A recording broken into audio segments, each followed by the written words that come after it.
What does it do to housing prices? We've seen this in a number of communities, including those that I represent in Ohio. When you bring in thousands upon thousands of people, you cannot build enough houses quickly enough to accommodate that. So the cost of housing becomes unaffordable for American citizens. Okay, number one is it sets a maximum cap on the number of illegal immigrants that we can have before the border shuts down. That maximum cap is 2 million illegal aliens per year. It's like 1.85 million to be more precise. That's number one it did.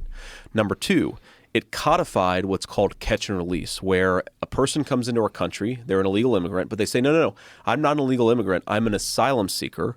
And so their claim for asylum gets adjudicated, but because there's a backlog, because we have so many, their claim isn't going to be adjudicated for 15 years.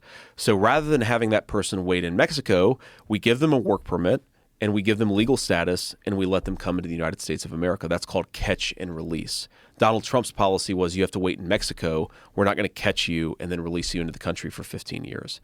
It codified that. In other words, even if Donald Trump became president, and this was why he really hated it, is that he would not be able to undo catch and release if he won the election. It would be codified into American law. Third thing that it did, nothing on the border wall, nothing on an immigration system called parole, which is supposed to be a case-by-case. So it depends on how many tinfoil hats do you have in this room? I got a lot, dude.